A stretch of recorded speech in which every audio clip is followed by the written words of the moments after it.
Bonjour à tous et bienvenue dans cette deuxième vidéo concernant l'énergie. Alors, comme vous l'avez vu dans la précédente vidéo, l'énergie ne peut ni se créer ni se perdre. En revanche, l'énergie peut se stocker, elle peut être transférée ou encore se conserver. Nous allons rentrer un peu plus dans les détails concernant ces trois termes à travers cette vidéo. Alors, tout d'abord, l'énergie, ça se stocke. Mais alors, ça se stocke où? Ça se stocke dans des réservoirs qu'on appellera les réservoirs d'énergie. C'est le cas, par exemple, du soleil, du vent ou encore de la mer. Ces réservoirs d'énergie seront appelés les sources d'énergie. Mais l'énergie, ça se conserve. C'est-à-dire que s'il existe un réservoir ou alors un système qui accumule de l'énergie à un endroit, alors cela signifie qu'un autre réservoir lui a cédé cette énergie.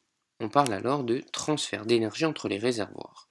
Mais comment ces transferts sont-ils assurés entre les réservoirs? Tout simplement par l'utilisation de convertisseurs d'énergie qui transfèrent l'énergie du réservoir qu'est la source vers un autre réservoir. J'ai représenté ici les transferts d'énergie par deux flèches, une flèche bleue et une flèche jaune.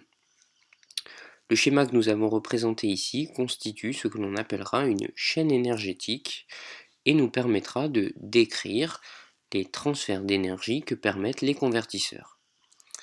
Alors il existe quatre sortes et uniquement quatre sortes de transfert d'énergie. Le transfert mécanique. Alors qu'est-ce que c'est le transfert mécanique?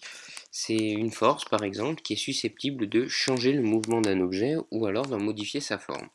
Par exemple, le cycliste effectue un transfert mécanique sur le vélo puisque la force exercée par ses mollets permet de faire déplacer le vélo.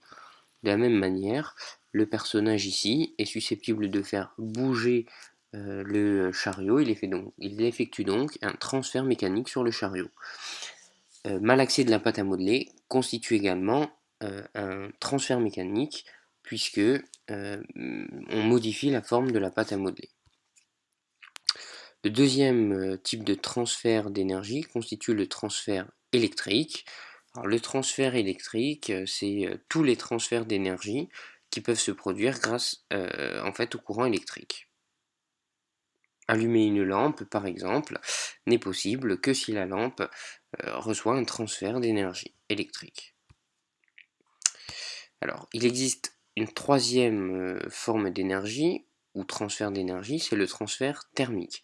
Le transfert thermique, il a lieu dès lors que l'on place deux corps de température différentes en contact. Le corps chaud va toujours transmettre donc de l'énergie sous forme de chaleur, donc effectuer un transfert thermique vers le corps froid. Par exemple, dans la dernière scène finale de Titanic, les deux protagonistes se retrouvent dans l'eau glacée. Eux constituent le corps chaud, la mer le corps froid, et les corps chauds, donc des protagonistes, vont transférer de la chaleur, donc vont transférer de l'énergie sous forme de chaleur, à la mer. Et ainsi finiront par mourir, en tout cas pour Jack. Enfin, la dernière forme de transfert d'énergie concerne le rayonnement. Tout corps qui va émettre de la lumière va transférer de l'énergie sous forme de rayonnement. C'est le cas par exemple du soleil ou alors d'une lampe. Alors, pour que tout ça soit un peu plus clair, nous allons prendre un exemple, celui de la lampe. La lampe est un convertisseur d'énergie. En effet, elle reçoit un transfert électrique de la part de la pile et elle va céder de l'énergie sous forme de rayonnement, puisqu'elle éclaire, et sous forme thermique, puisqu'elle chauffe. Lorsqu'on met la main sur une ampoule, on voit qu'elle est chaude. Et tout ça dans l'environnement. Tout ça, elle le donne à l'environnement. Elle chauffe et elle éclaire l'environnement.